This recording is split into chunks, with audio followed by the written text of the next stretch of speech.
everyone, and welcome back to my channel.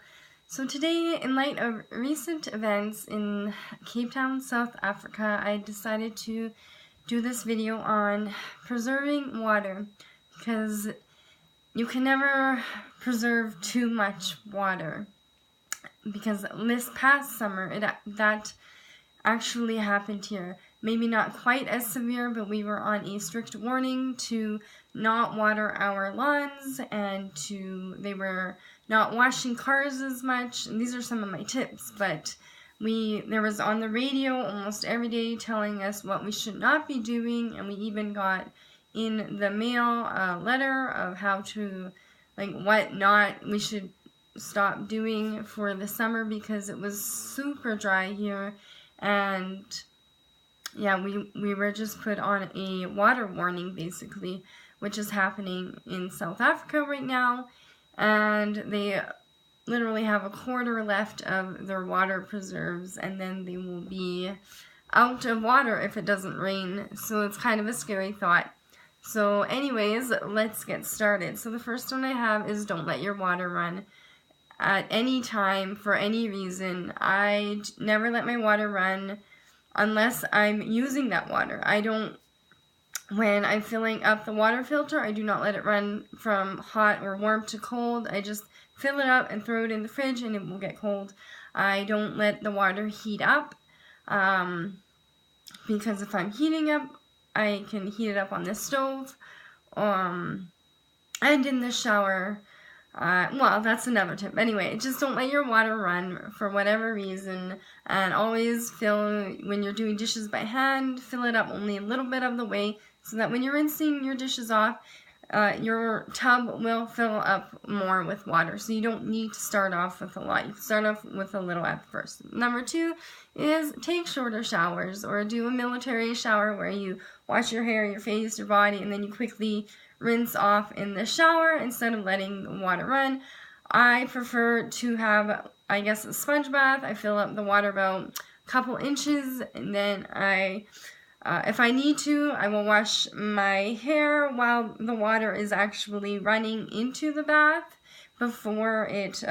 while it's filling up a couple inches, and I wash my face at the same time, and then I wash my whole body, and I'll shave, and basically I'm using only a couple inches to wash my entire body, and that is it.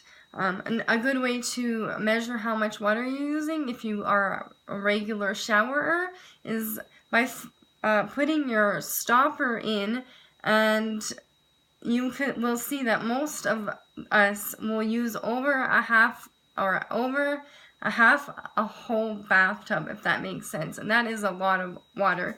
So, but a good way to measure. Number 3 is if you like to drink water but you sometimes don't finish it, this happens a lot here, I always use that water to water my plants. Number 4 is use a shorter cycle on your washer, because you don't need to have it rinse 2 or 3 times. One rinse is more than enough most of the time.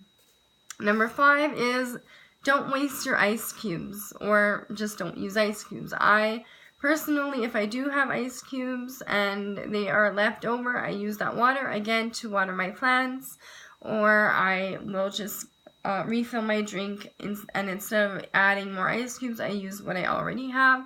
But I'm never waste my ice cubes, because ice cubes are water. Number 6 is don't waste your leftover coffee and tea. I have that, because it's water, right? It's used water. I always use it in something, whether it's another recipe or something for around the house. There's many ways you can use leftover coffee and tea. Number 7, or also you can just make what you're actually going to drink instead of having to use it for something else. Number 7 is only wash your clothes if they are dirty. I know so many people, and I used to do this as well, is you wear it once and you throw it in the wash. But not only are you ruining your clothes this way, but you are making so much laundry for yourself that is completely not needed to be that way. And number 8 is washing your car you don't need to wash it all of the time. I know some people like to have their car extremely clean at all times and wash their car almost every day, but you do not need to do that, especially in times like right now where we don't have that much water to waste on a clean car. It is okay to wash your car once every couple weeks or once a month, is what I do, sometimes less, but you know, not every day. It does not need to. And then number 9 is you don't need to water your lawn every day either. I personally never water my lawn, but this was something that they were telling us not to do this past summer because it was wasting a lot of water. Number 10 is skip the flower bouquets. I personally don't like getting flowers because they just die, right? You're buying for something to die on you. But that's just me, and I prefer potted plants. But if you do have a flower bouquet, use that water again to water the rest of your plants, and that way you're not wasting that water. Number 11 is use less water when you're boiling things, whether it's noodles, vegetables, whatever it is, except if you're making rice and you're using the exact amount. But most of us use far too much water than you actually need to boil something. So use less and it'll cook it just as much as if you didn't have that much water in there. And then if you do have leftover water, again, use the vegetable water for soups or stews, or use it to water your plants again. And number 12 is catch the water if you have to have your shower really hot before you jump in, catch the cold water in a bucket or a pail of some sort, and then again use that to water your plants. Or again, better yet, don't do this. You can do this either in your bathroom or in your kitchen. I have a little tub in both that I use. Sorry, my throat is starting to tickle. Number 13 is take things out in advance, like meat or any kind of frozen thing in a container, instead of filling your sink with water and putting it in there to thaw out, which is such a waste of water when you can easily take it out either in the morning or the night before and just let it thaw overnight. And that way you are wasting no water.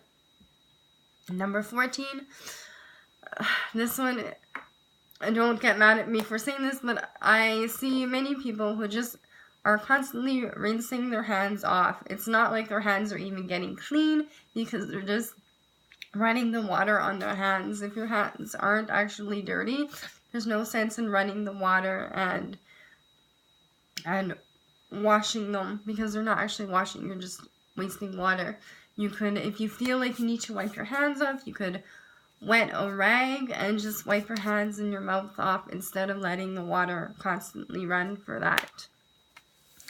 Number 15 is use less chemicals when you're cleaning, either yourself or your house. Your water will thank you. No one wants, if you wouldn't drink it, it should probably not be used, because water is a cycle. So I still have some chemical cleaners, but once they are all gone, I will not be buying any more. But it is a great way to lessen our water pollution. So the last one is don't use your toilet as a garbage.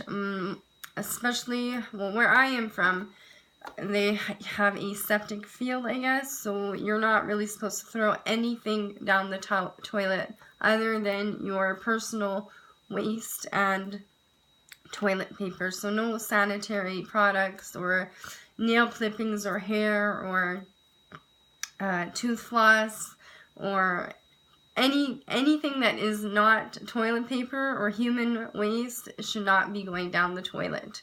So those are my 16 tips to preserve water. I hope you enjoyed this video, and maybe think twice next time you turn that faucet and save some water. And I did not make this video in any way to make anyone feel bad. It's all about learning, and I hope that you learned something that maybe you didn't know before, and I look forward to seeing you all in the next video. Bye!